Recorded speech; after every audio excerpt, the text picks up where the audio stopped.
धायरीमध्ये आम्ही फिरलो. धायरीत पाण्याची समस्या आहे. तिथले लोक स्वतः सांगतात की पाण्याची समस्या आहे. पुणे शहराला आणि पुणे जिल्हा या ठिकाणी पाणी पुरवण्यासाठी आमच्याकडे 3 धरणं आहेत. म्हणजे 9 TMCचं वरसगाव. की तुमच्या आजूबाजूची जी काही लोक आहेत त्या भागातले लोक तुम्हाला प्रेमाने बापू असं म्हणतात. निश्चितच बापू म्हटल्यानंतर आणखीन जबाबदारीची जाणीव होते. आपण ज्या भागामध्ये आहात त्या भागामध्येही रोजगारीच्या बाबतीतले बरेच प्रश्न आहेत. तर ते प्रश्न कसे सोडवले पाहिजेत? आधार सोशल ट्रस्ट हा एक सामाजिक संस्था आहे की मुठा नदीची आजची जर परिस्थिती पाहिली ना तर त्याला पाहून एखाद्या नवीन व्यक्तीला वाटणार पण नाही की ही नदी आहे. तो नाल्याचं स्वरूप त्या नदीला आलेलं आहे. शहराला फार नैसर्गिक साधन संपत्तीचा वारसा मिळालेला आहे. आपण फार भाग्यवान आहोत. या छोटासा प्रवास जो सुरू झाला पुण्याच्या एका उपनगरापासून तो आज सीमेवरती हिमालयाच्या रांगेपर्यंत जाऊन पोहोचलाय.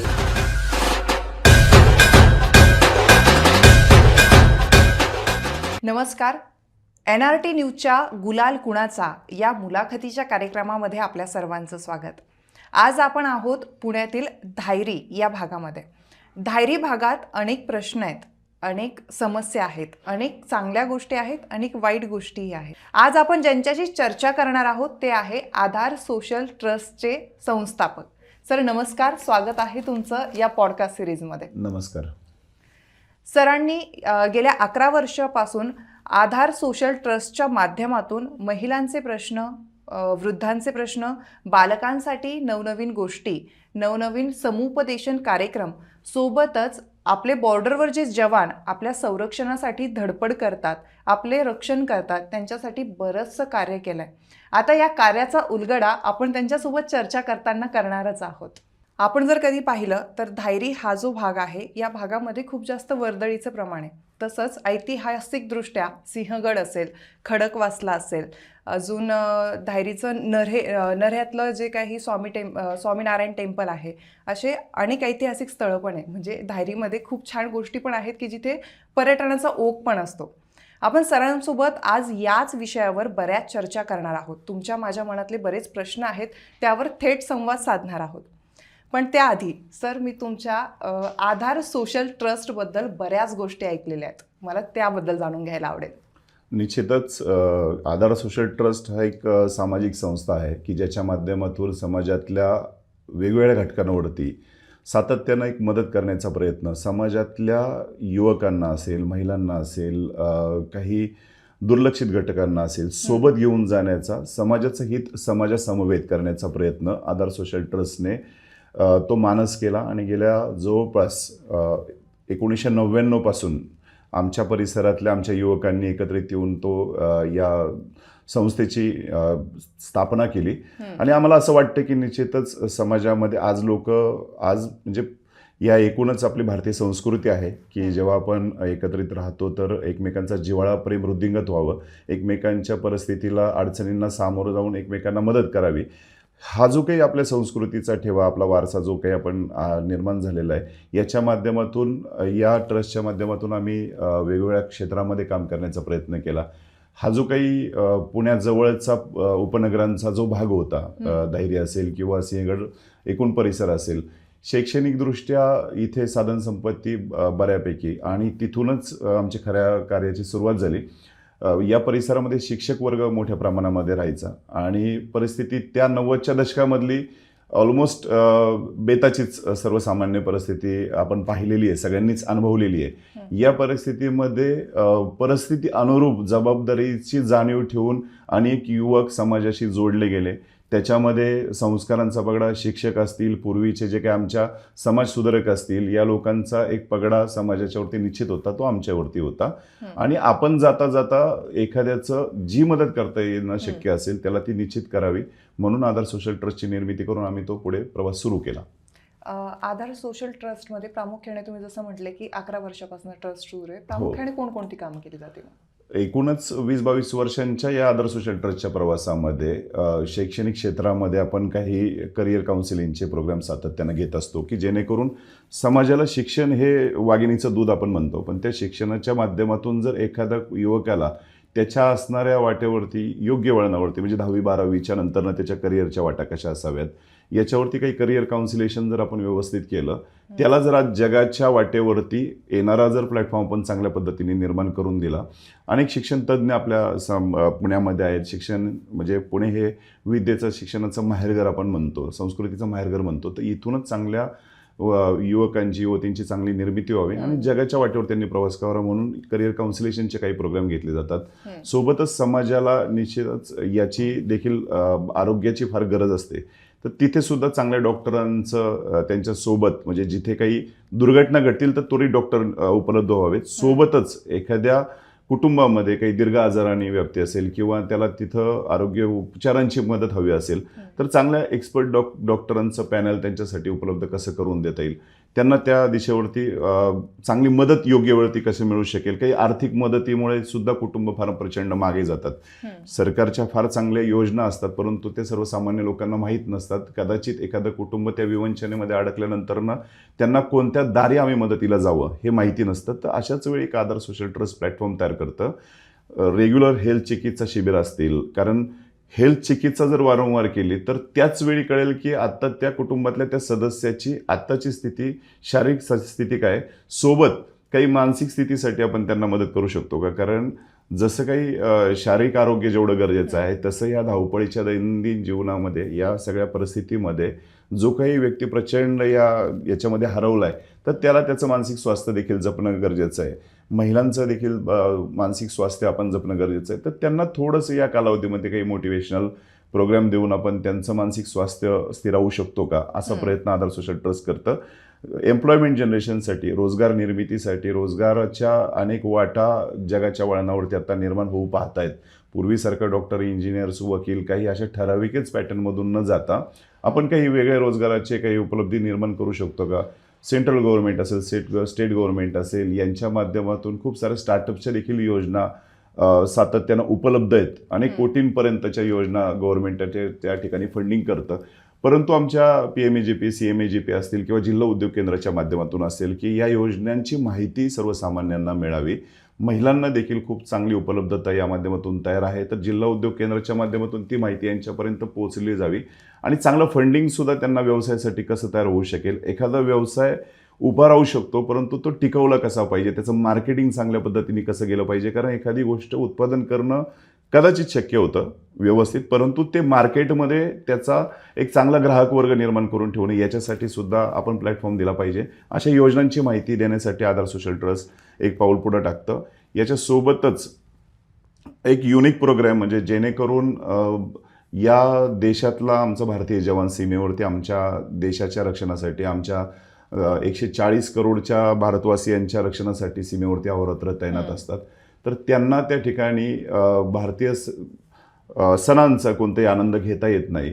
भारतीय सैनिक हे संपूर्ण अहोरात्र त्यांचेही बलिदान देतात आणि शिवाय त्यांचा परिवार देखील त्या ठिकाणी फार मोठा सपोर्ट त्यांना करत असतो. तर आपलं देखील नैतिक कर्तव्य आहे, आपलं दायित्व आहे की आपण त्यांच्यापर्यंत जाऊन त्यांच्या आयुष्यामध्ये त्यांना सांगावं की ज्यांच्यासाठी तुम्ही इथे रक्त सांडताय तर निश्चितच ते देखील तुमच्या सोबत आहेत. आम्ही एक संध आहोत, आम्ही एक संध राहणार आहोत.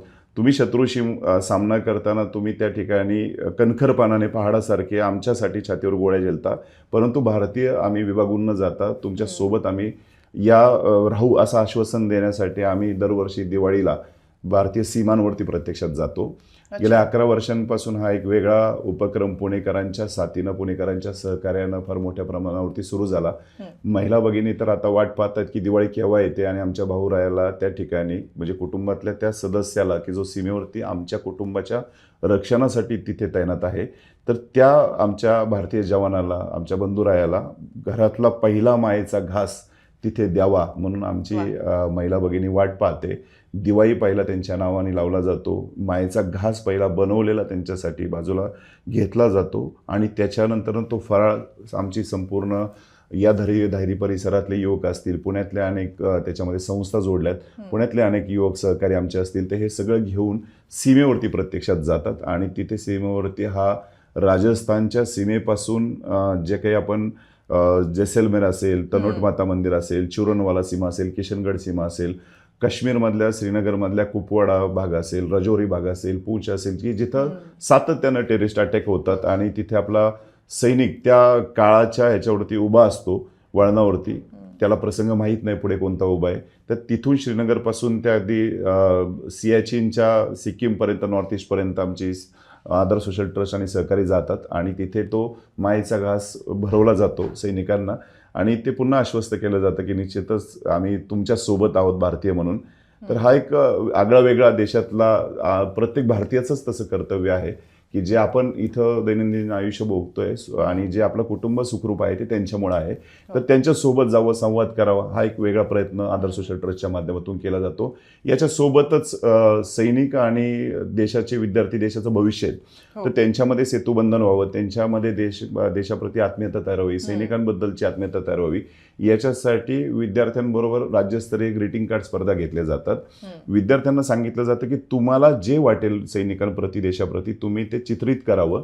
छोटासा का होईना एक छोटासा संदेश जवानांप्रती तुम्ही 4 ओळी लिहावा आहे त्याच्यामध्ये आणि त्याच्यावरती त्यांचंच नाव, नंबर टाकला जातो, शाळेचा नंबर टाकला जातो.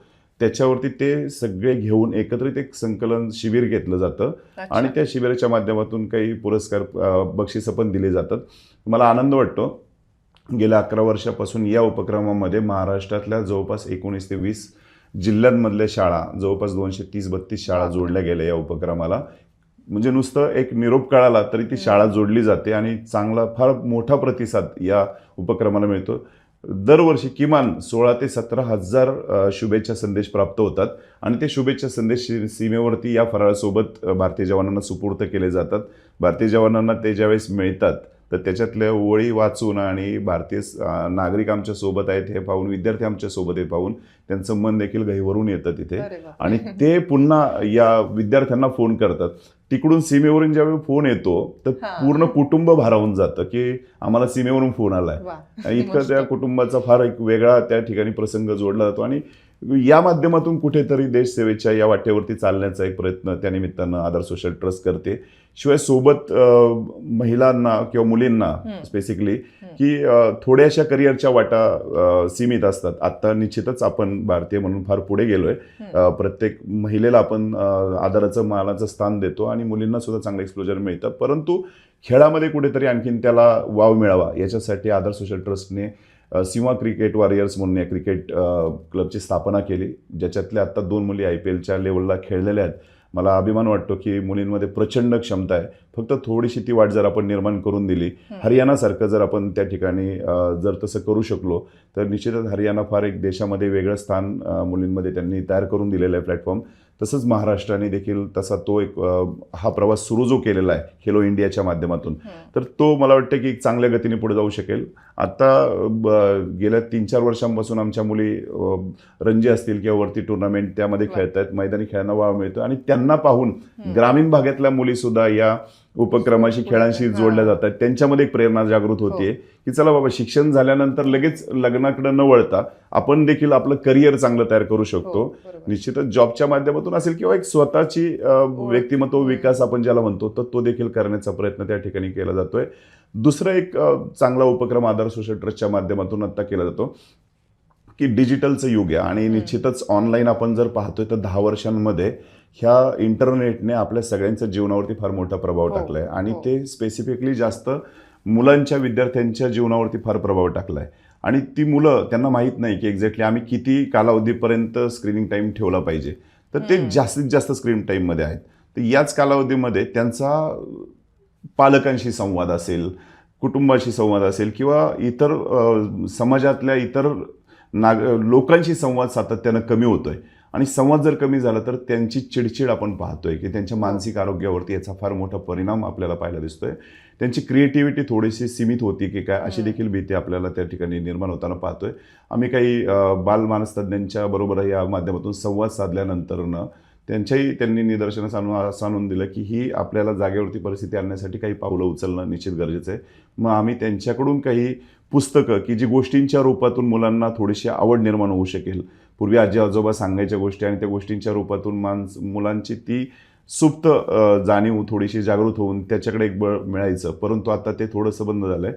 तर याला काही आपण चालना देऊ शकतो का म्हणून वाचाल तर वाचाल एक स्पर्धा त्या ठिकाणी सुरू केली गेली. गेल्या 3 वर्षांपासून ही स्पर्धा घेतली जाते. बालमानस तज्ज्ञांनी काही जी पुस्तकं दिलेली आहेत ती पुस्तकं अगदी अल्प किमतीमध्ये आम्ही त्यांना देतो आणि ती पुस्तकं वाचायला सांगून त्याच्यातून पुन्हा एक स्पर्धा घेतली जाते, परीक्षा घेतली जाते आणि परीक्षेच्या माध्यमातून त्यांना बक्षिसांचं वितरण देखील त्या ठिकाणी केलं जातं. बक्षीस मिळणार किंवा आपल्या स्पर्धेमध्ये नंबर येणार म्हणून खूप सारी मुलं विद्यार्थी त्याच्यामध्ये पार्ट घेतात. आम्ही विद्यार्थ्यांसाठी स्पर्धा चालू केल्यानंतर पालकसुद्धा त्या स्पर्धेमध्ये आम्हाला म्हटले की आम्हाला देखील त्याच्यामध्ये घ्या.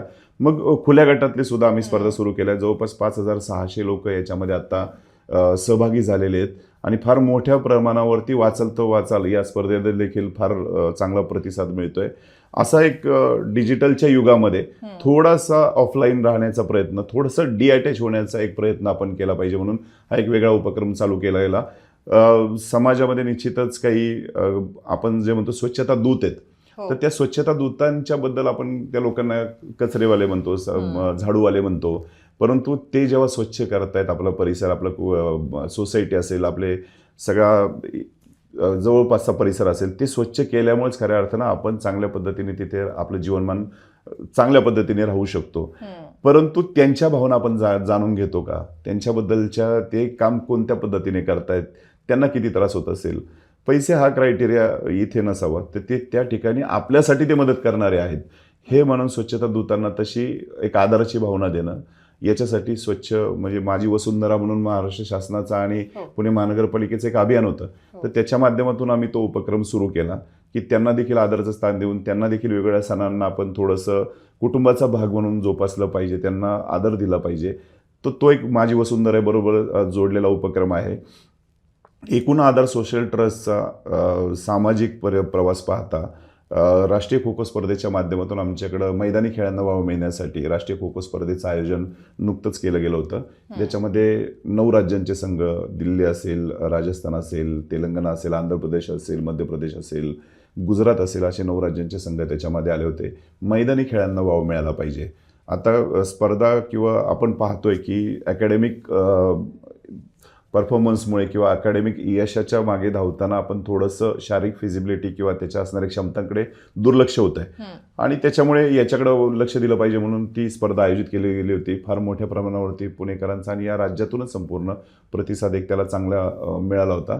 तर याच्या माध्यमातून देखील हा संपूर्ण समाजाबरोबर राहत असताना आधार सोशल ट्रस्टचा एक वेगळे कामाची ओळख ठेवून महाराष्ट्र शासनाच्या पुरातत्व खात्याने फुलेवाड्याची पुण्यामध्ये जे आपल्या सगळ्यांचं श्रद्धास्थान आहे, तर त्या ठिकाणी फुलेवाड्याच्या संगोपनाची जबाबदारी आम्हाला 2 वर्षांसाठी दिली होती आणि तिथे आधार सोशल ट्रस्टने एक चांगलं काम निर्माण करून दिलं. येणाऱ्या लोकांना त्या ठिकाणी चांगले दर्जेदार पुस्तकं कशी तयार मिळू शकतील, आपला वाचन संस्कृतीचा ठेवा, आपण आपला ऐतिहासिक हा जो ठेवा आहे त्याचं जतन चांगल्या पद्धतीने कसं केलं पाहिजे, या विचारांचा वारसा पुढे कसा गेला पाहिजे. मुलींची पहिली शाळा आज पुण्यामध्ये सुरू झाली, तर शिक्षणाचं माहेरघर आमच्या इथं सुरू कसं झालं, ह्या चळवळी कशा तयार होऊ शकल्या, याच्या माध्यमातून आधार सोशल ट्रस्टनी समाज प्रबोधनासाठी, युवकांचं प्रबोधन करण्यासाठी त्या ठिकाणी प्रयत्न केला. असे एक आगळे वेगळे उपक्रम आधार सोशल ट्रस्टच्या माध्यमातून सातत्यानं आयोजित केले जातात. मंडळी, आपण जर कधी बघितलं तर आधार सोशल ट्रस्ट हे महिलांच्या बाबतीतले प्रश्न असतील, तरुणांच्या बाबतीतले प्रश्न असतील, लहान बालकांच्या बाबतीतले जे काही प्रश्न असतील, सोबतच सरांनी आता जसं सांगितलं की आपले जे सैनिक आहेत ते बॉर्डरवर आहेत, ते आपलं संरक्षण करतायत, त्यांच्या बाबतीतल्या ज्या काही आपल्या मनात भावनिक गोष्टी असतात, आधार सोशल ट्रस्टच्या माध्यमातून त्या गोष्टी तिथपर्यंत पोहोचवल्या जातात. मी असंही ऐकलं होतं की 11 वर्षापासून आधार सोशल ट्रस्ट सुरू आहे, 11वं वर्ष आहे. यावेळेस जे फराळ पाठवण्यात आलं ते 3 टन काहीतरी होतं जवळपास. बरोबर. तर ही खूप चांगली गोष्ट आहे की यातून आपल्याला देश सेवा करण्याची एक संधी मिळते. आता अशा बऱ्याच गोष्टी आहे, बऱ्याच गोष्टी शिकण्यासारख्या पण आहेत आणि बऱ्याच गोष्टी करण्याची संधी आपल्याला आधार सोशल ट्रस्ट देत असतात. सोबतच सर, मी हेही ऐकलंय की तुमच्या आजूबाजूचे जे काही लोक आहेत त्या भागातले लोक तुम्हाला प्रेमाने बापू असं म्हणतात. काय वाटतं बापू म्हटल्यावर? नाही, छान फिलिंग वाटतं, कारण कोणी आपल्याला आदराने, जबाबदारी असल्यासारखं वाटतं. निश्चितच बापू म्हटल्यानंतर आणखीन जबाबदारीची जाणीव होते. आपण समाजाचं जे काही एक स्थान निर्माण केलेलं आहे, ती आत्मीयता त्या ठिकाणी पुन्हा असं वाटतं की तो आदर समाजाकडून मिळतोय, तर आपली जबाबदारी वाढल्याचं भान त्या ठिकाणी तयार होतं. मला आनंद वाटतो की आधार सोशल ट्रस्टच्या माध्यमातून हा काही सामाजिक जो प्रवास झाला, अनेक सहकारी खूप मोठ्या प्रमाणावरती आमच्या महिला भगिनी याच्याकडे आदराने आणि आत्मीयतेने पाहतायत. एक अपेक्षेने पाहतायत याच्याकडे. या छोटासा प्रवास जो सुरू झाला पुण्याच्या एका उपनगरापासून, तो आज सीमेवरती हिमालयाच्या रांगेपर्यंत जाऊन पोहोचलाय. हिमालयावरती यावर्षी सियाचीनच्या बेस कॅम्पवरती झेंडा फडकवण्याची संधी त्या निमित्तानं आम्हाला आधार सोशल ट्रस्टला मिळाली. राज्याचे मुख्यमंत्री देवेंद्रजी फडणवीस साहेब यांनी या कार्याचा गौरव केला. या ठिकाणी जवानांना जाणाऱ्या फराळाच्या वाहनाला त्यांनी झेंडा दाखवून फार ॲप्रिशिएट केलं की तुम्ही इतक्या मोठ्या प्रमाणावरती कार्य करताय. या कार्याचा गौरवोद्गार त्यांनी त्या ठिकाणी केला.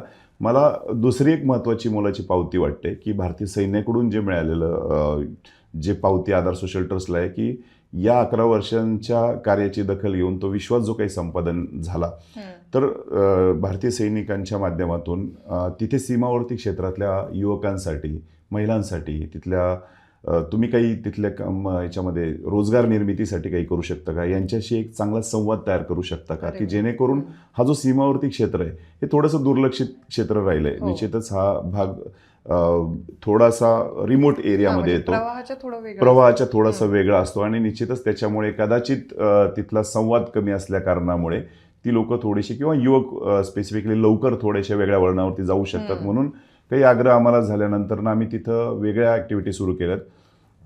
तिथल्या मुलांसाठी आम्ही काही स्पोर्ट्समधल्या कॉम्पिटिशन ऑर्गनाईज केल्या. तिथल्या शैक्षणिक काही सुविधा देऊन, आपल्याला साहित्य देऊन त्यांच्याबरोबर काही संवाद साधता येईल का, हा एक प्रयत्न केला. 3-4 वर्षापासून मला असं वाटतं की पूर्वी भारतीय झेंडा जो हातामध्ये घ्यायला तिथे थोडंसं जे काही वातावरण भीतीचं होतं, पण आता एक चांगला संवाद तयार झाला आहे, चांगला प्लॅटफॉर्म तयार झाला आहे. मला आनंद वाटतो की ज्यावेळेस माझ्या समोर एखादा तिथला व्यक्ती, भारतीय सीमेवरचा व्यक्ती, अरे तुम्ही इतक्या लांबून आलात, भारतीय आमच्या हातातला असणारा भारतीय झेंडा तो पटकन आमच्या हातातून घेऊन स्वतः त्याला हात लावतो, तर इतकी मोलाची मोठी पावती या सोशल ट्रस्टला त्या माध्यमातून मिळाल्यासारखं भावना त्या ठिकाणी तयार होते. आणि हेच तर खरं अपेक्षित आहे. आम्ही ज्यावेळेस समाजामध्ये काही समाजाचे घटक बनून आपण ज्यावेळेस काम करतो, तर पहिली जबाबदारी माझ्यासाठी माझं राष्ट्र प्रथम असलं पाहिजे, माझा देश प्रथम असला पाहिजे. माझ्यासाठी बाकीच्या गोष्टी सगळ्या नंतर नाहीत किंवा त्या नसाव्यात देखील. जातीपातीच्या भिंत्या आमच्यासाठी नसाव्यात. आमच्यासाठी देश, या देशासाठी रक्त सांडणारे आमचे सैनिक, या देशासाठी ज्यांनी आम्हाला स्वातंत्र्य मिळवून दिलेलं ते आमचे स्वातंत्र्यवीर असतील, आमचे ऐतिहासिक पुरुष असतील, आमचे युगपुरुष असतील, या सर्वांनी या हिंदुस्थानाचं, या भारताचं काहीतरी एक वेगळं स्वप्न पाहिलेलं आहे. आणि हे स्वप्न जर एवढ्या कालखंडानंतरनं काही पुढं न्यायचं असेल, त्या स्वप्नाला बळ द्यायचं असेल, तर आपण पावलं उचलली पाहिजेत, आपण एकसंध राहिलं पाहिजे. आणि त्याच्यासाठी भले प्रसंगी आपले एकमेकांची मतं बाजूला ठेवून त्या सीमेपर्यंत पोहोचून काही ना काहीतरी थोडासा प्रयत्न केला पाहिजे. मी म्हणणार नाही की सगळ्यांनाच एक शक्य आहे की जिथे सीमेवरती जाऊन आपण प्रत्येकजण ते काम करू शकत नाही, कारण प्रत्येकाला मर्यादा त्याच्या आयुष्याच्या, त्याच्या कामाच्या, त्याच्या दैनंदिन आयुष्याच्या मर्यादा पडतात. परंतु थोडासा प्रयत्न आपण जिथं असू तिथून तो प्रयत्न केला पाहिजे.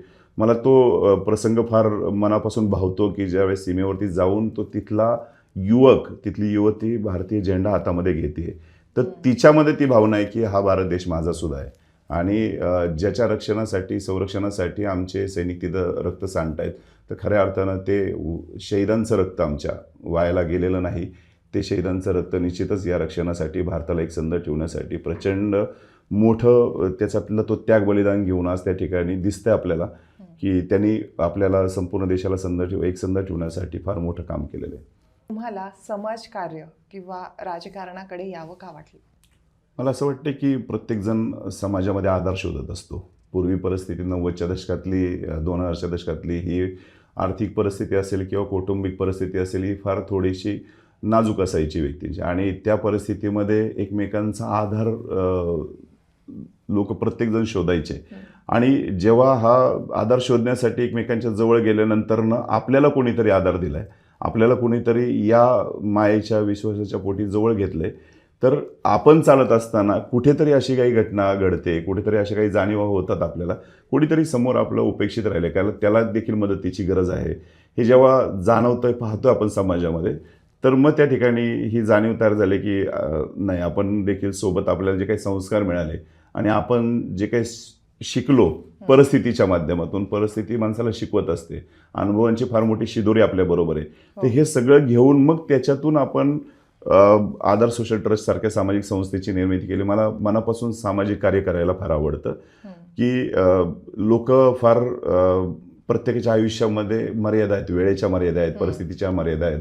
तर त्याच कालखंडामध्ये जे काय आपल्याला अनुभव मिळाले, जे आपल्याला परिस्थितीने शिकवलं, तर आपण समाजाचं देणं लागतो आणि ते आपण दिलं पाहिजे. हे ब्रीद माझ्या आईने असेल, माझ्या वडिलांनी असेल, माझ्या गुरुजनांनी असेल, माझ्या परिस्थितीतल्या परिसरातल्या शिक्षकांनी असेल, हे फार मोठ्या पद्धतीचे संस्कार आम्हाला दिले आणि त्याच्यामुळे त्या चाकोरीच्या बाहेर आम्ही कधी गेलो नाही. आपलं एक पाऊल चुकलं तर निश्चितच आपलं कुटुंब त्या ठिकाणी विखुरलं जाईल आणि संपूर्ण तो प्रवासच चुकीचा होईल. या माध्यमातून आम्ही स्थिर थांबलो आणि तिथून पुढे सातत्यानं समाजाबरोबर राहण्याचा प्रयत्न केला. अनेक याच्यामध्ये मला आजही आठवतं की परिस्थिती नाजूक असताना सुद्धा आमच्याबरोबर लोक जोडले गेले. कधी कोणी विचार केला नाही की बाबा आमची परिस्थिती नाजूक आहे म्हणून आम्ही येऊ शकत नाही समाजकार्यासाठी. एक निरोप काढायला भारतीय लोक प्रचंड मोठ्या प्रमाणावरती येऊन जोडले जात आहेत. म्हणून तर आज धायरी परिसरामध्ये असेल किंवा पुणे परिसरामध्ये असेल, आमच्याबरोबर जोडणाऱ्यांचा वर्ग फार मोठ्या प्रमाणावरती आहे. इथे आम्ही कधीही कोणाच्याबरोबर कोणती आर्थिक तुलना न करता, कोणतेही बाकीचे विषयमध्ये न आणता, सामाजिक प्लॅटफॉर्मवरती आपण एक मताने एक विचाराने असलो पाहिजे, या माध्यमातूनच आम्ही तो प्रवास करण्याचा प्रयत्न सातत्याने केला. दुसऱ्यांच्याही विचारांना आपण ऐकलं पाहिजे, दुसऱ्यांच्याही विचारांना आपण प्राधान्य दिलं, त्यांचे विचार ऐकले तर निश्चितच त्याच्यामध्ये सुद्धा काही ते जे गुण असतात तो व्यक्ती देखील आपल्याला सांगतो चांगल्या पद्धतीने आणि त्याच्या एका विचारामुळे, एका सूचनेमुळे आपण निश्चितच चांगल्या पद्धतीने आणखी सुधारणा करून प्रवास करू शकतो. असा तो एक चांगला एकमेकांच्या विचारांना प्रवास झाला. अच्छा. तुमचा जो काही भाग आहे तो वर्दळीचा भाग आहे. हो. सोबतच तुमच्या भागातून मुठा नदी पण जाते. बरोबर. आणि नवले ब्रिजचा प्रश्न आहे. परत सिंहगड ब्रिज एक आहे. बरोबर. नवले ब्रिजवर काही दिवसांपूर्वी ऍक्सिडेंट पण झाला होता आणि सातत्याने तिथे बरेच ऍक्सिडेंट होत बरोबर. असतात. तुम्हाला जर कधी संधी मिळाली हो तर ह्या ज्या काही समस्या आहेत हो त्या कशा सोडवाल? मला असं वाटतंय की एकूणच मी प्रभागापुरता विचार न करता पुणे शहर जे फास्टेस्ट ग्रोईंग सिटी आपण देशामध्ये म्हणता येईल, की ज्याचा 2000 साली आणि 2025 आता संपतंय, तर त्या कालखंडामध्ये एकूण या शहराची प्रचंड लोकसंख्या मोठ्या प्रमाणामध्ये वाढलेली आहे आणि रोजगाराच्या माध्यमातून अनेक इथल्या शैक्षणिक वाटा त्या ठिकाणी पाहण्याच्या माध्यमातून, वेगवेगळ्या संधींच्या माध्यमातून पुणे शहरामध्ये संपूर्ण महाराष्ट्रभरामधून नव्हे तर देशामधून लोक इथे येतात आणि जे काही शहर ज्या गतीने वाढतंय तर त्याला खऱ्या अर्थानं गांभीर्याने घेण्याची फार गरज आहे. इथलं अर्बन डेव्हलपमेंट प्लॅनिंग ज्याला म्हणतो आपण किंवा टाउन प्लॅनिंग जे म्हणतो आपण, ते फार वेळेमध्ये आणि फार चांगल्या पद्धतीचं नियोजन करणं गरजेचं आहे. पुणे हे विद्येचं, शिक्षणाचं, संस्कृतीचं माहेरघर आहे.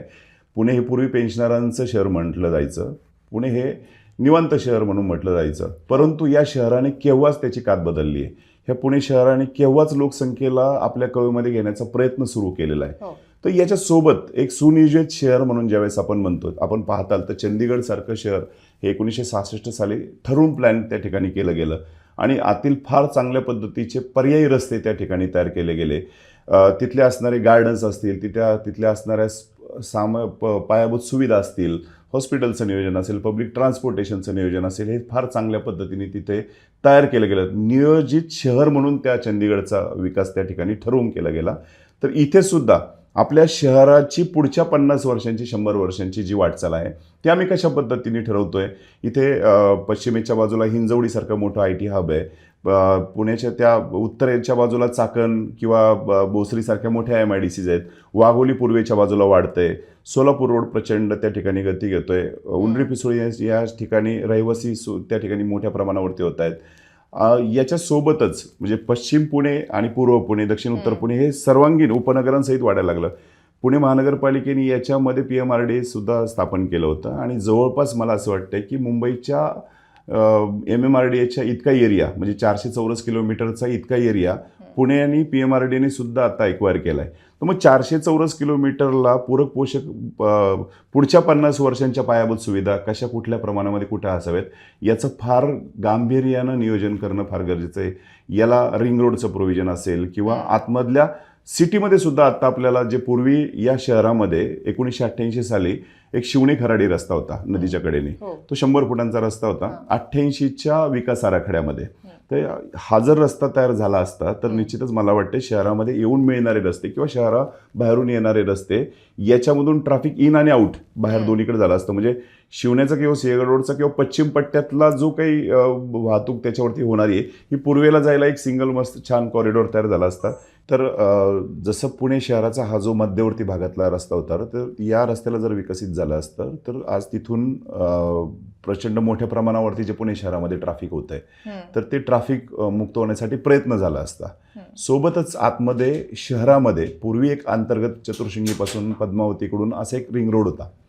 तो रिंग रोड देखील जर झाला असता तर शहरामधल्या ज्या पेठांमध्ये येणारा जो काही किंवा गव्हर्नमेंट ऑफिसेस असतील, अनेक बॉडीज इथे काम करतात, तर ज्याच्यामध्ये येण्यासाठी इथे लोक रोज या ठिकाणी येतात, तर त्यांना बाहेर पाडण्यासाठी या रिंग रोडचा उपयोग झाला असता. आता तर निश्चितच मला वाटतं की फार मोठा लवकरात लवकर या शहराचा high density circular ring road internal शहरामध्ये असणं गरजेचं आहे. शहरामधल्या भागामध्ये एक्सटर्नल होतोय, त्याचं कामही फार मोठ्या गतीने सुरू आहे आता, परंतु शहराच्या अंतर्गत देखील एक रस्ता रिंग रोड मोठ्या प्रमाणामध्ये तिथं पाहिजे की जो शहरातल्या सातारा रोडला कनेक्ट करेल, जो नगर रोडला कनेक्ट करेल, जो सोलापूर रोडला कनेक्ट करेल, जो सिंहगड रोडला कनेक्ट करेल, जो मुंबई पुणे हायवेला कनेक्ट करेल. त्या रिंग रोडच्या माध्यमातून बाहेरून येणारा किंवा शहरातल्या व्यक्तीला जर बाहेर जायचं असेल तर त्या रिंग रोडनी त्याला डायरेक्टली बाहेर जाता येऊ शकेल. लोकल ट्रान्सपोर्टेशनच्या बाबतीमध्ये की आत्ता फार हे पण महत्त्वाचं आहे की इतर शहरं जगामध्ये पाहतोय आपण की पब्लिक ट्रान्सपोर्टेशनचं साधारणतः जॉब कल्चर लोकांचं कोणत्या दिशेला जास्त आहे.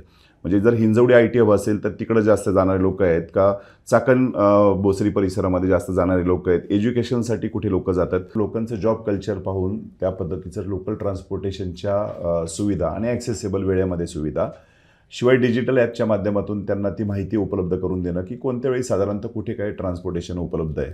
तर ह्या जर ट्रान्सपोर्टेशनच्या बाबतीमध्ये हा बारकाईने एक पुण्यासाठी एक शास्त्रीय कमिटी अपॉइंट करून त्याच्यावरचा DPR तयार करून तो बनवला तर ह्या शहरामध्ये जे काही सगळीकडे ट्रॅफिकचा पूर्ण खूप लोक कोंडी होते ट्रॅफिकची, तर हे सगळं सुटण्यासाठी फार मोठी मदत होऊ शकेल. हे फार गांभीर्यानं घेणं गरजेचं आहे, कारण पुण्याचं जवळपास 20 वर्षांमधलं पॉप्युलेशन ऑलमोस्ट 1.5 कोटीच्या पुढे गेलेलं आहे आणि सगळेच ठिकाणच्या रहिवासीकरण किंवा नागरीकरण फार मोठ्या प्रमाणावरती वाढले. आपण पाहतो ते हिंजवडीचा वाकडचा पश्चिमेकडचा भाग असेल किंवा पूर्वेचा वाघोलीकडचा पट्टा असेल, सोलापूर रोडचा पट्टा असेल, हा फार वेगाने विकसित होतोय. सिंहगड रोड आपण पाहतोय की नांदेड सिटी किंवा पलीकडचा DSK विश्व असेल, धायरीचा भाग असेल, किरकटवाडी, कोल्हेवाडी, खडकवासला हा भाग असेल, नऱ्याचा भाग असेल, तर इथे या शहराला ज्या अपेक्षेनं मराठवाडा असेल किंवा तुमचा विदर्भ असेल, कोकणवासी असतील, संपूर्ण महाराष्ट्रभरामधून लोक या ठिकाणी जॉब शिक्षणाच्यासाठी किंवा अनेक संधींच्या निमित्ताने येऊन पाहतात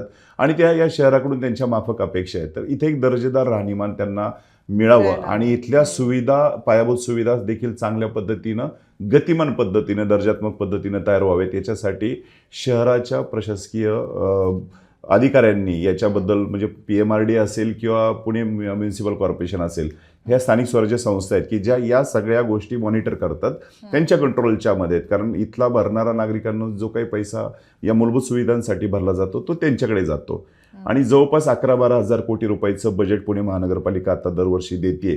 तर त्याच्यासाठी PMRD आणि पुणे म्युनिसिपल कॉर्पोरेशननी एकत्रित कोलॅबरेट करून या शहराचा सर्वांगीण विकास आराखडा जो पुढच्या 50 वर्षांसाठी पूरक असेल असा तो तयार केला गेला पाहिजे. या शहरासाठी एक चांगलं एज्युकेशनल मॉडेल आपण तयार केलं पाहिजे. मी वारंवार उल्लेख करतोय की शिक्षणाची चळवळ पुण्यातून सुरू झाली, शिक्षणाची मुलींची पहिली शाळा इथे सुरू झाली, परंतु आज पुण्यामधल्या म्युनिसिपल कॉर्पोरेशनची शाळांची जर आपण पाहिली अवस्था तर थोडीशी दुरावस्था तिथं आपल्याला नमूद करावं लागेल की एका बाजूला फॅकल्टी खूप चांगल्या पद्धतीने आहेत, परंतु इन्फ्रास्ट्रक्चरल थोड्याशा असुविधांमुळे त्या ठिकाणी आमच्या चांगल्या शहरवासियांना या शाळांमध्ये टाकण्यासाठी थोडीशी मानसिकता त्या ठिकाणी नको वाटते. मग जर आम्ही या ठिकाणी दर्जात्मक पायाभूत सुविधा जर चांगल्या तयार केल्या गेल्या, शिवाय काही फॅकल्टीच्या माध्यमातून, काही तज्ज्ञांच्या माध्यमातून आमच्या 10वी-12वीच्या विद्यार्थ्यांना त्यांचा कल IQ लेवल टेस्ट करून जर पुढच्या भविष्यामध्ये जगाच्या वाटेवरती तुम्हाला कोणत्या संधी आहेत रोजगाराच्या, त्या दिशेने शिक्षण त्यांचं वळवता येऊ शकेल का, असं काही काउन्सिलेशन आम्ही या माध्यमातून, पुणे महानगरपालिकेच्या माध्यमातून जर तयार करू शकलो तर मला वाटतं की जगाला मनुष्यबळ पुरवण्याची संधी भारत देशाला आहे आणि ती कदाचित पुणे शहरासारख्या चांगल्या शहरातून तयार होऊ शकते. म्युनिसिपल कॉर्पोरेशन किंवा लोकल बॉडीज त्याच्यामध्ये किंवा जिल्हा त्याच्यामध्ये, प्रशासकीय समिती असेल त्याच्यामध्ये एक पुढाकार घेऊन अशा पद्धतीचं शैक्षणिक पुढचं काही धोरण असावं. म्हणजे शिक्षणामध्ये काय अंतर बसावा हा माझा विषय नाही आहे, परंतु शिक्षणाची वाटचाल कोणत्या दिशेनं असावी त्याला आम्ही या शाळांच्या माध्यमातून, गव्हर्नमेंट स्कूल्स काही आम्हाला चांगले निर्माण करू शकतो का. कारण आपण पाहतोय तर प्रायव्हेट स्कूलचं असणारं बजेट त्याच्या असणाऱ्या फीज, त्याच्यावरती असणारं संपूर्ण त्यांचं कुटुंबाचं जे काय आर्थिक भार पडतो, कुटुंब कोलॅप्स होतं त्याच्यामध्ये. आणि आपण पाहतोय की मुलांना कदाचित 10वी-12वी नंतरनं जे कॉलेज हवं असं वाटतं किंवा मेरिट लेवल किंवा आपण पाहतोय रिझर्वेशन स्ट्रक्चर याच्या माध्यमातून आवडीचं कॉलेज न मिळाल्यामुळे किंवा जिथं सुविधा तशा आहेत त्याच्यामध्ये न मिळाल्यामुळे त्यांचं करिअर कुठे संपतंय की काय अशा पद्धतीचा धोका आपल्याला त्या ठिकाणी दिसतो. आणि त्याच्यामुळे कदाचित मुलांनी सुद्धा शिक्षणाच्या वाटा वेगळ्या घेतलेल्या आहेत. मग अशाच वेळी पर्यायी शिक्षणाची गव्हर्नमेंट स्कूलची जर व्यवस्था आपण चांगली तयार करून ठेवली तर मुलांना मला वाटतं प्रत्येकाला त्या ठिकाणी त्याच्या असणारी अपेक्षित शिक्षणाची संधी ती त्या ठिकाणी मिळू शकेल. हे शहर शिक्षणाच्या बरोबर आरोग्याच्या देखील त्या ठिकाणी समस्यांबरोबर खूप मोठ्या प्रमाणावरती येतं. इथे आता हे जसं तुम्ही म्हणतायत की शिक्षणाच्या बाबतीत सुविधा चांगल्या असल्या पाहिजे वगैरे, त्या बरोबरच प्रश्न आहे तो तरुणांच्या रोजगारीचा. बरोबर. आपण ज्या भागामध्ये आहात त्या भागामध्येही रोजगारीच्या बाबतीतले बरेच प्रश्न आहेत, तर ते प्रश्न कसे सोडवले पाहिजेत? पुणे शहर मल्टिपल इंडस्ट्रीजला वाव देत आहे आणि ह्या मल्टिपल इंडस्ट्रीजच्या माध्यमातून जगामध्ये लागणारं सॉफ्टवेअर तंत्रज्ञान ते मनुष्यबळ देखील पुण्याकडून किंवा या शहरांकडून मागवलं जातं. तर मी असं म्हणेल की जगाच्याकडं ज्या काही संधी लागणार आहेत मनुष्यबळाच्या माध्यमातून तर आपण आपल्या विद्यार्थ्यांना या विद्यार्थी दशेमध्येच सांगितलं पाहिजे की येणाऱ्या 10 वर्षांमध्ये 15 वर्षांमध्ये करिअरची मागणी कोणत्या दिशेला आहे. म्हणजे जर सॉफ्टवेअर इंडस्ट्री असेल किंवा एआयच्या माध्यमातून इंडस्ट्रीच्या माध्यमातून जाणं असेल, अशा कोणत्या इंडस्ट्री पुढच्या 10, 15, 20 वर्षांमध्ये जिथं मनुष्यबळांची गरज आहे त्या दिशेला साधारणतः कल मुलांचा वळवता येऊ शकेल का, जेणेकरून पुढच्या रोजगाराच्या संधी तयार होऊ शकतील.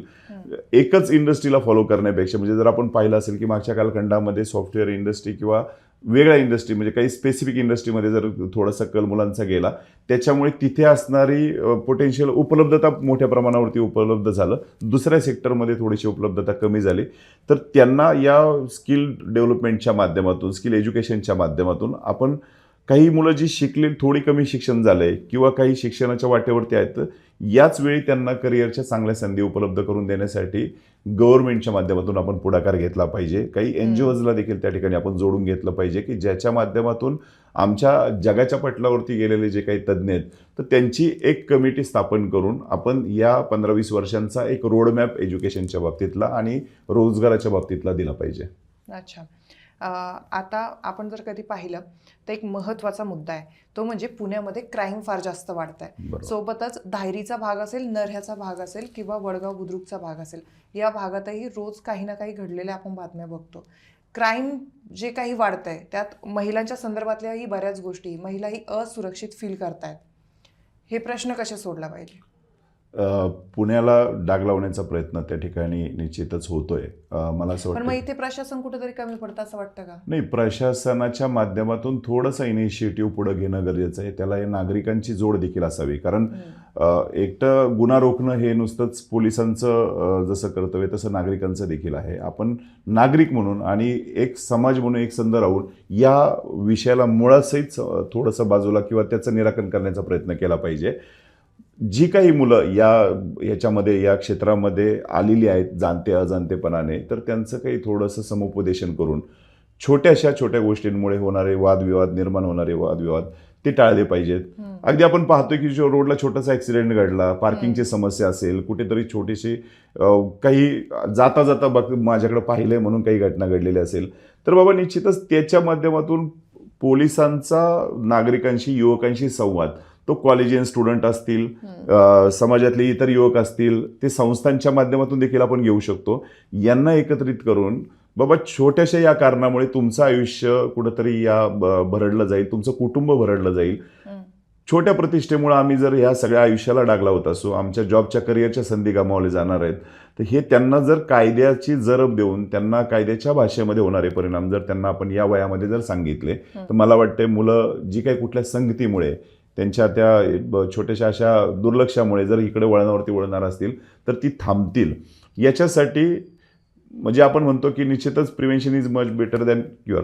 या अशा पद्धतीने जर आपण अगोदर उपचार केले, अगोदरच या विषयाला गांभीर्याने घेतलं, गुन्हा घडल्यानंतर त्याच्यावरती केस कोणत्या टाकायच्यात किंवा त्याला कोणत्या शिक्षेला सामोरं जायचं हे ठरवण्यापेक्षा आपण गुन्हा घडूच नये याच्यासाठी समाजातले प्रतिनिधी असतील, मग वेगवेगळ्या क्षेत्रातले, ते सरकार म्हणून असेल, पोलीस यंत्रणेची मदत असेल, त्या ठिकाणी सामाजिक संस्थांची मदत असेल, या सर्वांनी एकत्रित येऊन असे काही समुपदेशनाचे थोडेसे त्या ठिकाणी प्रयत्न सुरू केले पाहिजेत. तेव्हा मला वाटतं की पुणे शहराचा नावलौकिक पुन्हा जागेवरती येईल. याच्यामध्ये शाळांच्या स्तरावरती असेल, कॉलेजच्या स्तरावरती असेल, गणेश मंडळांच्या माध्यमातून असेल किंवा वेगवेगळी मंडळं स्थापन आहेत. पुणे शहर हे लवकर एखाद्या विषयासाठी चळवळीसाठी एकत्र येतं. मग जर अशी काही चळवळ सुरू केली गेली की बाबा या शहराच्या विकासासाठी, या शहराच्या सुरक्षिततेसाठी, आमच्या महिला भगिनींसाठी एक पाऊल माझं पुढं असेल, अशी काही चळवळ सुरू केली तर मला वाटतं उदंड प्रतिसाद पुणेकरांकडून मिळेल. अशा पद्धतीने एक चांगला उपक्रम तो होऊ आधार शकतो. सोशल ट्रस्ट यामध्ये कसं भाग घेतं? आधार सोशल ट्रस्ट दरवर्षी गणेश मंडळ असतील, परिसरातले जे काही युवकांची जी बलस्थानं आहेत त्यांना एकत्रित करून त्या ठिकाणी शपथ दिली जाते की आम्ही आमच्या परिसरातल्या महिलेला निश्चितच आमच्याकडून आदराचं, सन्मानाचं स्थान असेल. आमच्या परिसरातली महिला भगिनीचे रक्षण करण्याची जबाबदारी आमची असेल. मग तिथे काही जर काही घटना घडल्या तर निश्चितच सामंजस्याने सोडवण्यासाठी एकमेकांना फोन केला जातो किंवा एखादी घटना जर घडली तर निश्चितच त्या परिसरातल्या असणाऱ्या ज्येष्ठ नागरिकांशी संवाद साधला जातो. आधार सोशल ट्रस्ट एक त्याच्या माध्यमातून ॲक्सेस करण्याचा प्रयत्न करतं की जर तुम्हाला कोणत्याही ठिकाणी असुरक्षित वाटत असेल तर आमचा आधारचा सदस्य निश्चितच कोणत्या कोणत्या माध्यमातून या परिसरामध्ये जो काही आहे तर त्याला तो कॉल जाऊन तिथून तो त्या ठिकाणी उपलब्ध होतो आणि त्याच्यामध्ये त्वरित काही अनावधानाने गुन्हा देखील नोंदला न जाता संवादाने काही त्याच्यातून मार्ग होऊ शकतो का, याच्यासाठी आधार सोशल ट्रस्ट प्रयत्न करत आहे. धायरीचा भाग आहे तिथून जाते मुठा नदी. मुठा नदीची आजची जर परिस्थिती पाहिली ना तर त्याला पाहून एखाद्या नवीन व्यक्तीला वाटणार पण नाही की ही नदी आहे. तो नाल्याचं स्वरूप त्या नदीला आलेलं आहे. हे जर कधी विचार केला तर ही फार वाईट गोष्ट आहे. तर काय वाटतं याबद्दल की काय बदल झाले पाहिजे किंवा ही नदी स्वच्छ कशी करता येईल किंवा नदी स्वच्छ होईल का? बरोबर.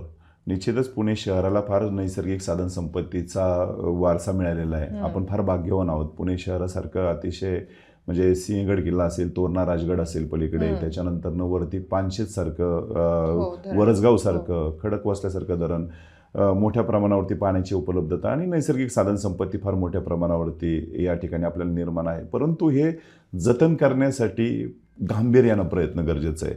मी मगाशी सांगितलं तसं पुणे शहर हे फार प्रचंड वेगानं विकसित होणारं शहर म्हणून आहे. त्याच्या विकसित शहराच्या व्याख्येमध्ये सगळ्याच गोष्टींचा अंतर्भाव आला पाहिजे. म्हणजे जसं पायाभूत सुविधा असतील तशा या नैसर्गिक साधन संपत्तीचं जतन देखील फार करणं गरजेचं आहे. 40 किलोमीटरची नदी पुणे शहरापासून म्हणजे खडकवासल्यापासून ते पुणे शहराच्या बंड गार्डनपर्यंत वाहत असते. तर या 40 किलोमीटरचा जो नदीकाठ आहे, आपण जर पाहतोय तर इतर राज्यांमधल्या अनेक शहरांमध्ये अशा नदीच्या ठिकाणी फार किनार चांगला त्या पद्धतीचा तयार केला गेला आहे.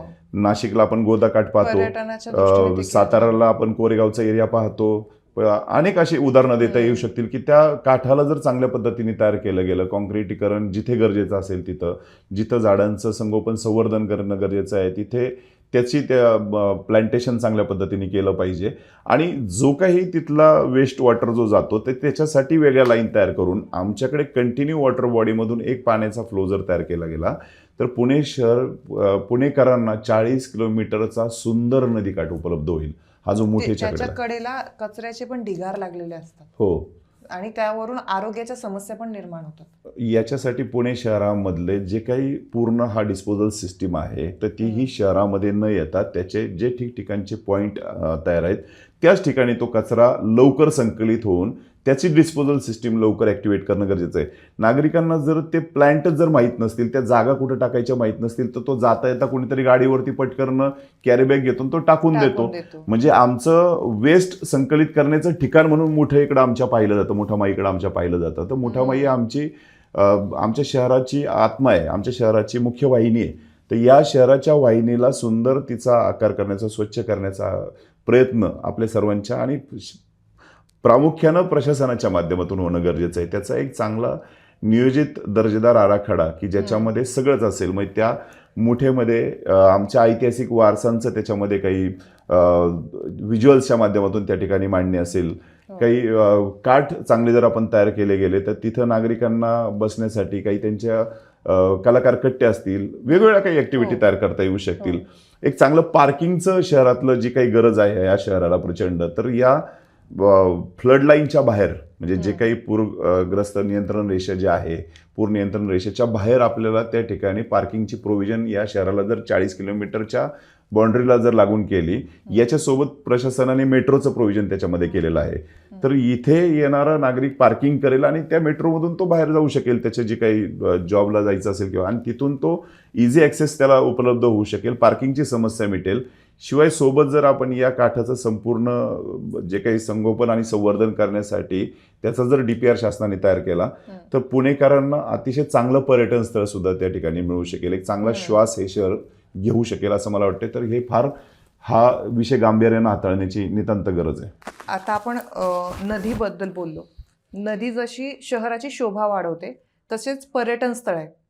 खडकवासला झालं, अजून सिंहगड झाला, परत नऱ्हे झालं. हा जो भाग आहे या भागामध्ये पर्यटन पण खूप जास्त प्रमाणात येतात.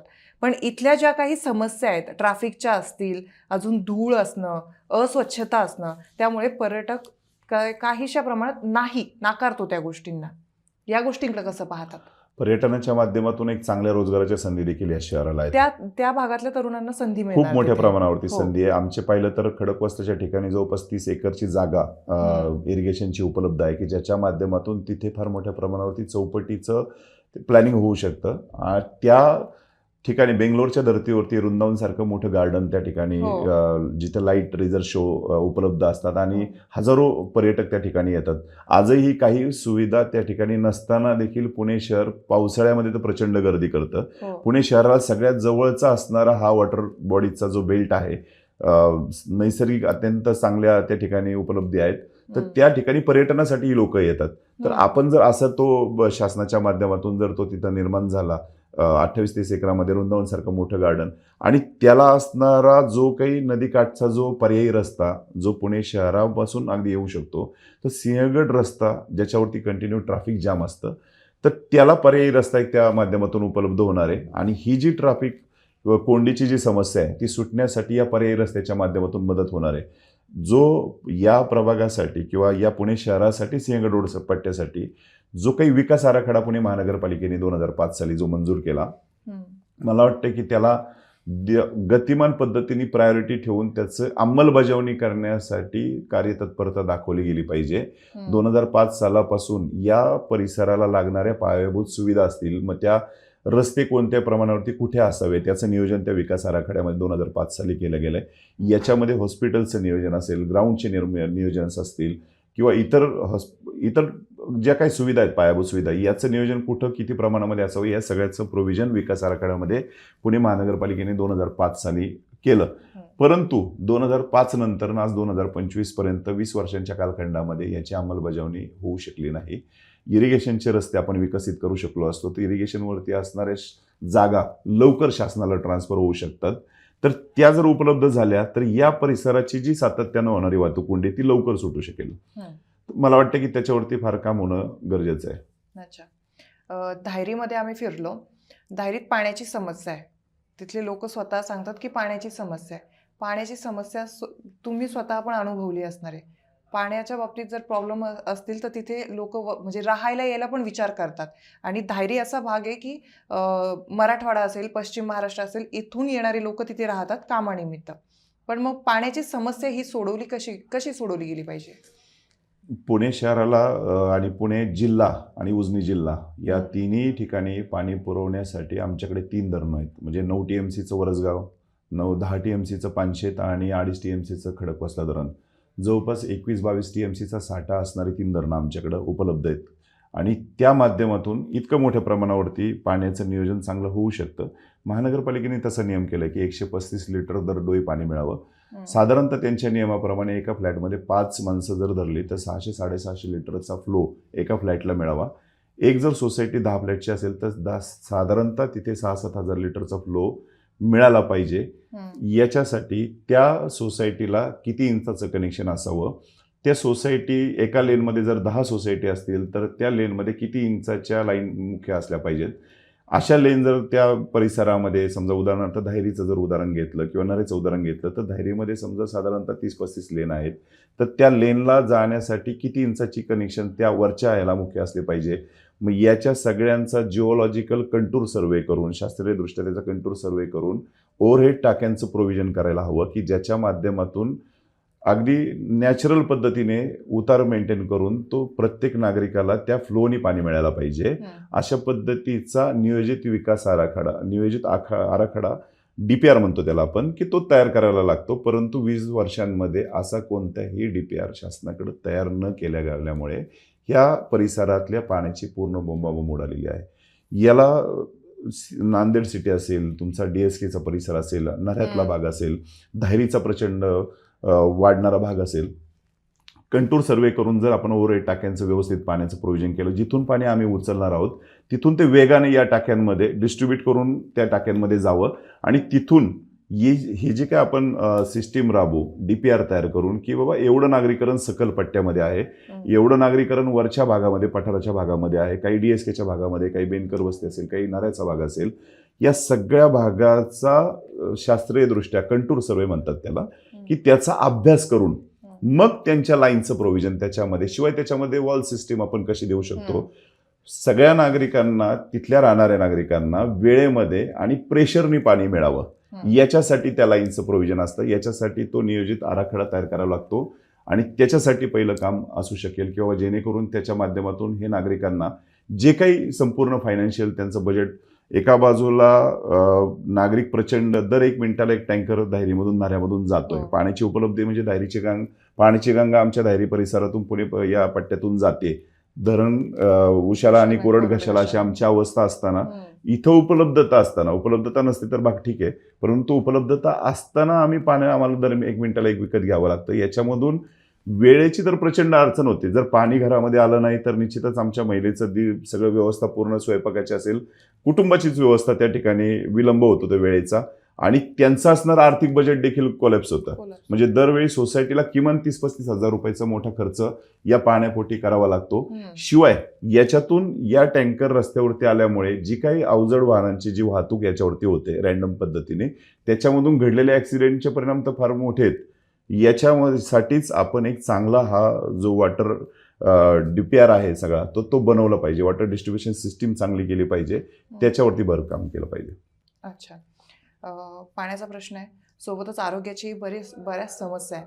पण मला हे विचारायला आवडेल की कोरोना काळ होऊन गेला तेव्हा जर कधी पाहिलं तर परिस्थिती अशी होती की आपण आता जरी विचार करतोय तर अंगावर शहारा येतो. बरोबर. या काळामध्ये आधार सोशल ट्रस्टने लोकांना कशी मदत केली? खरं तर जगावरतीच हे संकट पुन्हा नाही यायला पाहिजे. त्या संकटाची नुसती जाणीव नाव काढलं तरी अंगावरती शहारे येतात. जवळचा नातेवाईक सुद्धा येऊ शकत नव्हता, कुटुंबातले लोक एकमेकांना भेटू शकत नव्हते. उद्याच्या दिवसभरामध्ये काय घडणार आहे, आपल्याबरोबर कोण असेल कोण नसेल याची धाकधूक मनामध्ये प्रचंड मोठ्या प्रमाणावरती. फारच कठीण काळ होता. ही महामारी पुन्हा जगावरती येऊ नये, परमेश्वर चरणी तर प्रार्थना आहे. आधार सोशल ट्रस्टने त्याच वेळी ठरवलं की अशा वेळी आपण एक पाऊल उचललं पाहिजे. जे काही मेडिकल प्रिकॉशन्स असतील त्याची काळजी घेऊन आपण रस्त्यावरती आलो पाहिजे, जिथं कोणाला मदत पोचणार नाही. खूप लोक, एका बाजूला पैसा लोकांकडे होता परंतु दुसऱ्या बाजूला हा मेडिकल सपोर्ट मिळत नव्हता. अनेक लोक पाहिले तर मानसिक प्रचंड ह्याच्यामध्ये होते की जिथं उद्या काय घडेल, आणि ह्या मानसिक धाकधुकीमध्येच अनेकांचे जीव देखील आपल्याला आपण पाहतोय की त्या ठिकाणी गमवावे लागले. तर तो मेडिकल सपोर्ट देण्यासाठी म्हणजे कुठे कोणते हॉस्पिटल्स उपलब्ध आहेत, कुठे रेमडेसिवीरची उपलब्धता आहे, कुठे क्वारंटाईन करण्यासाठी व्यवस्था आहे, मग त्यांच्यासाठी लागणारं काही आपल्याला जेवणाचा पुरवठा काही करता येऊ शकतो का. काही अशा वस्ती होत्या की त्या नागरिकांना किराणा मालाची दुकानं बंद असल्यामुळे तिथे किराणा माल मिळत नसायचा, भाजी मिळत नसायची. चांगली लोक जे काही जॉबला, ज्यांना इमर्जन्सी सर्व्हिसेसला जावं लागत होतं, त्यांना डब्यांची व्यवस्था नव्हती. तर तिथे आधार सोशल ट्रस्टने एक व्यवस्था तयार केली. अनेक अशा संस्था आहे की निश्चितच फार पुढे आल्या.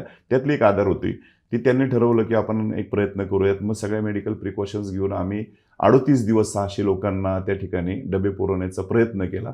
फार मोठं, निश्चितच ही संधीच येऊ नये आम्हाला, आमची देखील माफक अपेक्षा आहे की खरं अशी संधी येऊ नये. आपण चांगल्या कामासाठी निश्चितच येऊ, परंतु या माध्यमातून ते होऊ नये असं मला प्रामाणिकपणाने वाटतं.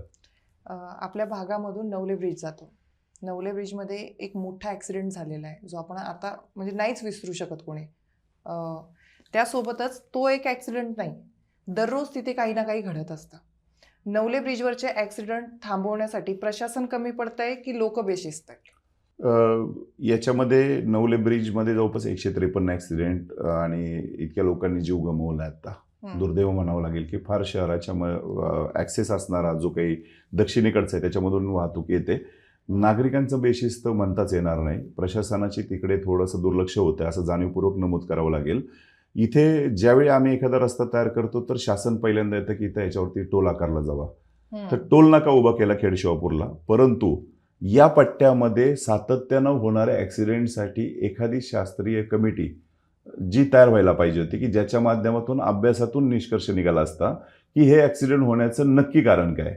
मग तो उतार असेल, काही रमलरची प्रोव्हिजन असेल किंवा आणखीन त्या ठिकाणी छोटे छोटे पंक्चर जे म्हणजे पटकरनं मुख्य रस्त्यावरचा माणूस बाहेर येतो, बाहेरचा माणूस आतमध्ये येतो या पंक्चरमुळे. तर ते नक्की शास्त्रीयदृष्ट्या आपल्याला त्याचे निकष ठरवता येऊ शकेल. परंतु मला असं वाटतं की मानवी जीवनाला फार मोठी व्हॅल्यू देणं गरजेचं आहे. जसं तुम्ही गाडीचा टॅक्स गोळा करण्यासाठी टोल नाका उभा केला आहे त्या खेड शिवापूरच्या पट्ट्यामध्ये, तसंच इथे आपण नवले पुलावरती एखादा व्हेकल कंट्रोल झोन जर आपण त्या नवले ब्रिजच्या मध्ये तयार करू शकलो तर मला वाटतं की त्या टोल नाक्याच्या माध्यमातून, या व्हेकल कंट्रोल झोनच्या माध्यमातून नवले पलीकडून शिवापूरहून येणारा जास्त जो काही हेवी वाहतूक असते किंवा ती अगदी आपण फास्ट स्पीडने येणारी वाहतूक म्हणू तर ती कंट्रोल त्या ठिकाणी होऊ शकते. आणि ती कंट्रोल होणारी वाहतूक लेनमधून येऊन बरोबर त्या ठिकाणी त्याच ठिकाणी कधी कधी व्हेकलचा जो काही हेल्थ रिपोर्ट असतो त्या ठिकाणी जर काही त्याची दुरावस्था असेल, ब्रेक निकामी असतील किंवा त्याला काही जर त्या ठिकाणी कुठलं कमतरता असेल त्याच्यामध्ये, तर ती त्याच ठिकाणी असणाऱ्या उभ्या असणाऱ्या यंत्रणेला, पोलीस यंत्रणेला माहिती मिळू शकेल आणि तिथंच ते रोखलं जाऊ शकेल. असा तो व्हेकल कंट्रोल झोन नवले ब्रिजच्या याच्यामध्ये उपलब्ध होणं फार गरजेचं आहे. आपण पाहतोय तीव्र उतार तर हिमाचलमध्ये आहेत, उत्तराखंडमध्ये आहेत, अनेक ठिकाणी आहेत, परंतु तिथे प्रमाण तुलनेने अशा पद्धतीचं कमी वाटतं. जे इथे जे काही त्याचे निकष लावले जातात हे थोडेसे चुकीचे, ते शास्त्रीय पद्धतीने पुढे येणं फार गरजेचं आहे. परंतु इमिजिएटली म्हणून सरकार इलेव्हेटेड ब्रिज करेल किंवा त्याच्यावरती आणखीन वेगळ्या प्रोव्हिजन्स करेल, पर्याय रस्ता पण बांधेल, परंतु आज रोजी त्वरित म्हणून आपण त्याला व्हेकल कंट्रोल झोन तिथं स्थापन केला पाहिजे. सर, तुमच्या प्रभागामध्ये एक मीटिंग झाली, तुमच्यापर्यंत आलंच असणार आहे. 700-800 लोक होते आणि त्यांची अशी इच्छा होती की येणाऱ्या निवडणुकीमध्ये बापूंनी समोर यावं. काय वाटलं तेव्हा? ह्या लोकांशी फार जवळीक वास्तविक पाहिलं तर ही तात्पुरती नव्हे. गेल्या 20-22 वर्षांचा एकूणच इथला सगळ्यांचा लोकसंग्रह आणि सातत्यानं असणाऱ्या त्यांच्या भावनांशी, त्यांच्या असणाऱ्या प्रसंगांशी आम्ही जोडलेलो आहोत. तो आधारचा असेल किंवा वैयक्तिक असेल याच्या माध्यमातून. तर लोकांना साहजिकच आहे की एक चांगला आधार समाज माध्यमातून हवा असतो आणि तो आधार आपल्या जवळचा असावा, आपल्याशी संवाद साधणारा असावा, आपले प्रश्न जाणणारा असावा, आपले प्रश्न जे गरजेचे आहेत ते वेळेमध्ये सोडवण्यासाठी एक मदतीचा हात पुढे करणारा व्यक्ती आमच्याबरोबर असावा, ही त्यांची भावना नागरिकांनी या मीटिंगच्या माध्यमातून व्यक्त केली.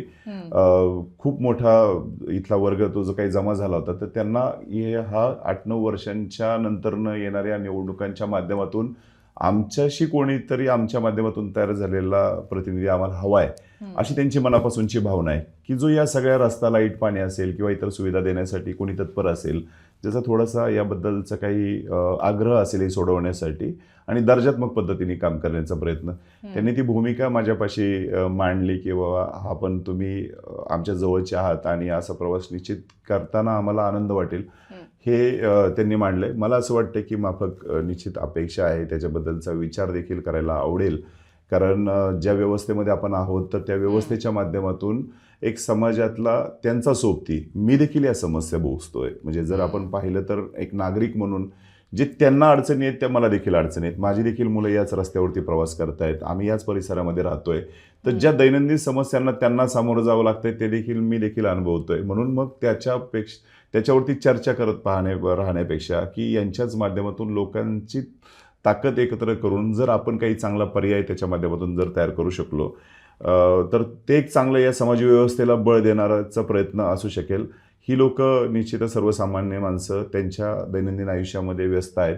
त्यांना वाटतं की छोट्या छोट्या गोष्टींमुळे आमच्या आयुष्यामध्ये अडचणी निर्माण होऊ नयेत. एखादी अडचण निर्माण झाली तर आमच्यासाठी धावणारा, पळणारा, आमच्याबरोबरचा सोबती असावा, म्हणून तो त्यांचा आग्रह आहे. मला वाटतं की लिडरशिप या अशाच तयार झाल्या पाहिजेत. कदाचित आपण पाहतोय आतापर्यंत निवडणुकांच्या माध्यमातून आपल्याकडे पक्ष ठरवतात, पक्षांचे उमेदवार ठरवले जातात आणि ते उमेदवार लोकांवरती लादून त्याच्यामधून लोकांना सिलेक्शन करावं लागतं. म्हणजे लोकांच्या इच्छेनुसार जर कधी लीडर निवडला गेला तर तो पण अजून स्फूर्तीने काम करू शकतो असं तुम्हाला वाटतं? लिडरशिप ही अशीच तयार व्हायला पाहिजे. लिडरशिप ही लोकांमधून तयार झाली पाहिजे. समाज प्रतिनिधी हा लोकांचा चेहरा असतो, त्यांच्या विचारांचा तो वारसा ठरवणारा व्यक्ती असतो, तो आरसा असतो. तो प्रतिनिधित्व करत असताना या भागातल्या सगळ्या समस्या जाणणारा, या प्रश्नांची जाण ठेवणारा, लोकांशी संवाद साधणारा, हे प्रश्न आत्मीयतेने त्याचा अभ्यास करून ज्या ठिकाणी ते प्रश्न सोडवण्याची यंत्रणा व्यवस्था आहे, म्हणजे उदाहरणार्थ स्थानिक स्वराज्य संस्था असतील, पुणे महानगरपालिका असेल, तिथं ते प्रश्न मांडणारा, तिथून ते प्रश्न सोडवण्यासाठी असणारं निधीचं बळ असेल, प्रशासकीय व्यवस्था असेल, ती घेऊन या लोकांच्या दैनंदिन आयुष्यामध्ये त्याची मदत कशी वेळेमध्ये करता येईल हे सोडवण्यासाठी तो एक प्रशासन आणि जनता याच्यातला तो दुवा असावा, तो जनतेचा सेवक असावा. तो सेवक हा जो भाव आहे ठेवणारा व्यक्ती जर लोकांमधून तयार झाला तर निश्चितच लोकांचा दबाव आणि प्रभाव त्या व्यक्तीवरती असतो. त्याला देखील वाटतं की भविष्यामध्ये ही ज्या लोकांच्या आग्रहास्तव मी या राजकीय जीवनाच्या प्रवासाला निघालोय ती लोक माझ्यासोबत कायम असली पाहिजेत, असणार आहेत, म्हणून त्या व्यक्तीवरती त्यांचा प्रभाव असतो. आणि निश्चितच चांगली लोक सोबत की अशी लोक भरपूर आहेत की ज्यांना या सामाजिक क्षेत्रामध्ये काम करण्याचा अनुभव आहे आणि त्यांना वाटतं की इथल्या चळवळीमध्ये, इथल्या सर्वांगीण विकासामध्ये आम्हाला घ्यावं समाज लोकप्रतिनिधींनी. तर अशा काही एक्सपर्ट लोकांची सुद्धा आपण त्याच्यामध्ये टीम घेऊन त्यांना सोबत आपण घेऊ शकतो. निश्चितच लोकांचा आग्रह हा फार चांगला आहे आणि मनापासून तो भावणारा आहे की जेणेकरून त्याच्या माध्यमातून एक चांगलं लोकांना त्यांच्या दैनंदिन आयुष्यामध्ये कुठंतरी मदतीचं आपलं काम होऊ शकतं. असं जर ती संधी मिळाली तर निश्चित घेऊ शकतो. म्हणजे जबाबदारी तुम्ही स्वीकारायला तयार आहात? निश्चितच. या माझ्या लोकांसाठी, माझ्या प्रभागातल्या लोकांसाठी माझं या सगळ्या माझ्या वेळेप्रमाणे किंवा माझ्या वेळेनुसार नव्हे तर लोकांच्या वेळेनुसार माझ्या रक्ताचं पाणी मी करायला तयार आहे. हा जो काही बॅकलॉग आहे सगळा संपूर्ण तो भरून काढण्यासाठी मी अहोरात्र मेहनत करायला तयार आहे. अच्छा. मंडळी, आपण जर कधी पाहिलं तर आपल्या आजूबाजूला भरपूर समस्या आहेत. आरोग्याच्या बाबतीत असेल, महिलांचे प्रश्न असतील, वृद्धांचे प्रश्न असतील, बालकांचे प्रश्न असतील, हे तर आहेच. सोबतच पाण्याचे प्रश्न आहेत, रस्त्यांचे प्रश्न आहेत. पण जेव्हा आपल्याला नेता निवडण्याची संधी मिळते तेव्हा नेता कसा निवडायचा हे आपल्यावर असतं. आपल्या आजूबाजूचा नेता कसा असायला पाहिजे, ज्याला प्रभागाची पूर्णपणे जाण आहे. आपल्या आजूबाजूचा नेता कसा असायला पाहिजे की जो नेता फक्त स्वतःचा विचार न करता, त्या पदाचा स्वतःसाठी फायदा न करता प्रभागासाठी झटणारा पाहिजे. ज्या नेत्याला प्रभागात फिरत असताना किंवा समाजात फिरत असताना आपल्या आजूबाजूला असणाऱ्या लोकांच्या समस्यांची जाण असते, असा नेता आपल्यासाठी निवडणं योग्य असतं. पण जर आपण एखादा चुकीचा नेता निवडला आणि पुढचे 5 वर्ष मग आपल्याला त्याच नेत्याच्या म्हणजे तो नेता जे काही काम करतोय किंवा काम करत नाहीये, पण 5 वर्ष आपली त्यात जाणार आहे. त्यामुळे एक सुज्ञ मतदार म्हणून आपण आपला नेता योग्य निवडणं फार महत्त्वाचं आहे. कारण पुढची 5 वर्ष आपल्याला कुणाला काही बोलता येत नाही, आपल्याला स्वतःहून नेता बदलताही येत नाही. त्यामुळे तुमचं मतदान योग्य व्यक्तीला जाणं फार महत्त्वाचं आहे. तुम्हाला हा पॉडकास्ट कसा वाटला ते आम्हाला कमेंट करून नक्की सांगा.